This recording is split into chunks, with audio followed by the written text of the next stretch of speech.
Jusqu'à maintenant, deux petites commandes dans le fichier functions.php, mais il faut l'avouer, nous les avons ajoutées de manière un peu bourrine. En effet, s'ils doivent rajouter des petites fonctionnalités, et on en rajoutera au fur et à mesure, la problématique est qu'il y a peut-être un ordre dans lequel nous devons les appliquer. Et ça va être assez embêtant. Autre chose, c'est que le title tag il doit être appliqué assez tôt, et puis le post thumbnail peut-être un peu plus tard. Donc sans parler d'ordre, il y a des moments où ça s'applique. On va dire que là, tout simplement, ce que l'on a fait, ça fonctionne, mais plus ça fonctionnouille. C'est pas quelque chose de très propre. Il va falloir aller un peu plus loin. En tout cas, modifier ce que l'on vient de faire un tout petit peu. Dans les sites web que nous avons entreaperçus, il y a quelque chose qui attire notre attention. En tout cas, plusieurs choses. Déjà, par exemple, quand j'ai fait la recherche du title tag, on est bien sûr adding theme support, pas de problème. On nous dit bien que ça doit se faire avec la fonction add theme support, ce que nous avons déjà fait, et dans le fichier functions.php. Donc tout est nickel à ce niveau-là. On a notre exemple de ligne de commande, et derrière, plus ou moins le fonctionnement de la commande. Mais il y a quelque chose qui me surprend ici, c'est cette partie-là, add action.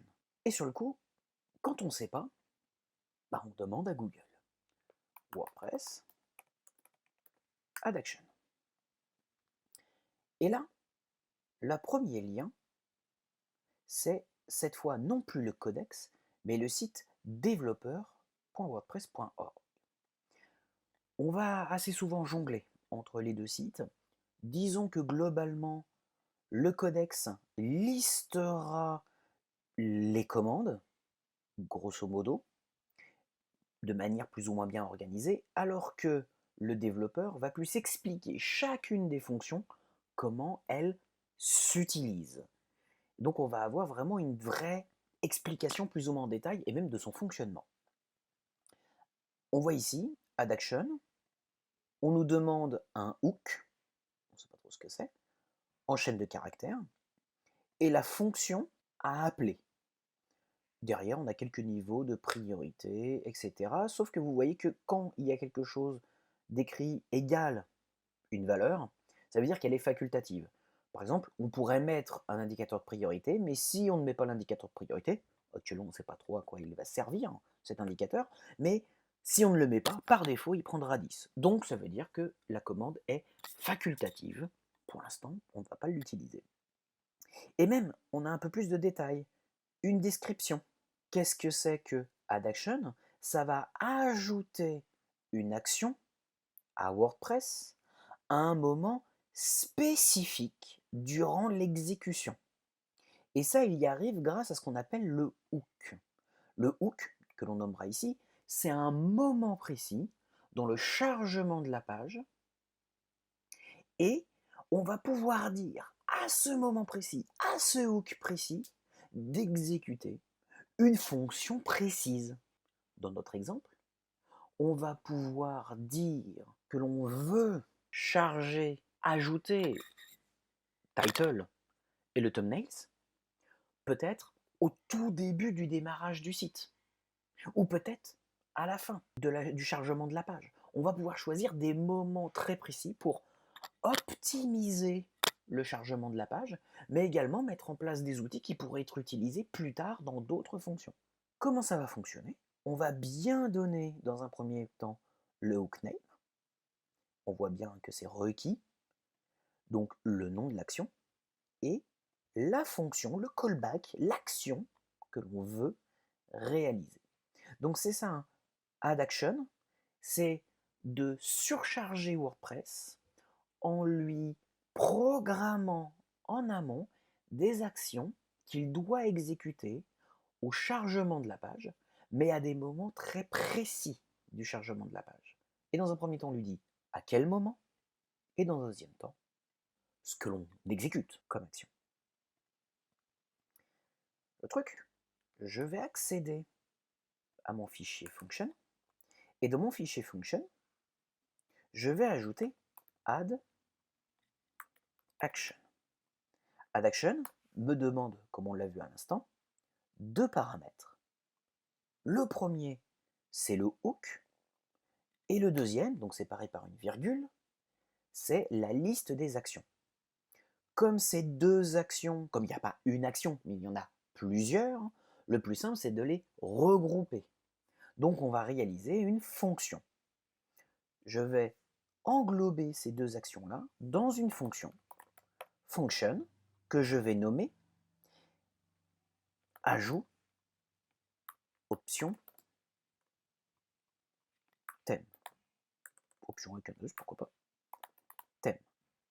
J'ouvre mes accolades et je mets bien mes commandes dedans. Le problème, il est qu'une fonction qui s'appellerait ajout option thème, elle pourrait exister. On ne sait jamais. Assez souvent d'ailleurs, on met ça en anglais et la majorité des thèmes sont codés avec des fonctions non anglaises. Donc pour être sûr que ça ne vienne pas chanter une fonction qui existerait déjà dans la liste, on va par convention toujours la préfixer par le nom du thème, HPP. Donc toutes nos fonctions à nous, nous les préfixerons par le nom du thème pour pouvoir les retrouver. Et surtout, éviter qu'il y ait des conflits. Maintenant, je veux exécuter l'action. Et ce que je veux, c'est qu'à un hook précis, donc à un moment précis, j'exécute cette fonction qui contient pas mal d'éléments. Et bien ici, je n'ai plus qu'à donner le nom de ma fonction. Comme je ne passe pas la fonction, je passe le nom de la fonction, je vais le mettre entre guillemets. On ajoute l'action à WordPress qui consiste à appeler cette fonction-là. Le problème dans notre code, c'est qu'on doit déclencher cette action à un moment précis. Et le plus difficile presque serait de trouver justement le hook en question. Ça nous permet d'aller jeter justement un petit coup d'œil sur la liste des hooks existants, c'est-à-dire des moments précis. Si j'ouvre un nouvel onglet, je tape WordPress sur Google, liste hooks. Je trouve le premier lien, développeurwordpress.org, encore une fois, et ici, la liste des hooks. Je clique dessus, j'arrive à une liste un peu complète, parce que si je descends tout en bas de la page, je m'aperçois que j'ai 49 pages à lire. Heureusement, il y a toujours un petit moteur de recherche ici. Je clique dessus. Ce qui m'intéresse ici, ce sont les hooks. Mais pas que.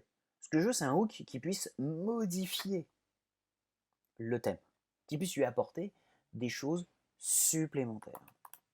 Donc je vais taper simplement le mot thème et rechercher.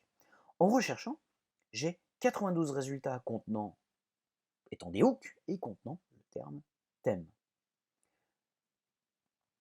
All theme, filter hook. Et voilà, c'est le mot filter qui me dérange. Il y a des hooks filter. Or moi, c'est pas un truc qui s'appelle filter, c'est un truc qui s'appelle action, add action. Donc si je descends un tout petit peu, je m'aperçois qu'il y a des action hooks. Ici, ce hook, setup theme, va s'exécuter avant le chargement du thème. Celui-ci va s'exécuter immédiatement avant la suppression du thème. Ce hook s'exécutera lorsque je passerai d'un thème à l'autre. Donc, il y a quand même pas mal de petits éléments ici, il y a pas mal de petites choses, de petites fonctionnalités, et c'est là où c'est un petit peu complexe, c'est qu'il faut aller les éplucher. Alors moi, je vais vous donner directement le hook dont on a besoin. Ici, ce sera after setup theme. Si je sauvegarde, on regarde ce que ça donne. J'ai une petite erreur. J'ai oublié mes parenthèses. Juste ici, une fonction a toujours un nom et des parenthèses. Je réactualise et bim, on est bon. Si je fais afficher le code source, je n'ai aucun problème, mon title est toujours là. Certes, ce que l'on vient de faire peut paraître un peu bidon puisque ça fonctionnait tout à l'heure, sauf que non, ça fonctionnouillait, c'était pas un truc qui était très très propre.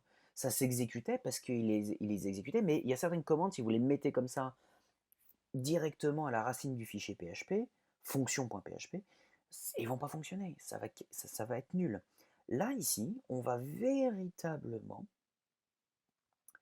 et correctement exécuter les choses à un moment précis. Add action exécute à un moment précis une fonction précise. Et cet élément, ce moment précis, on appelle ça un hook.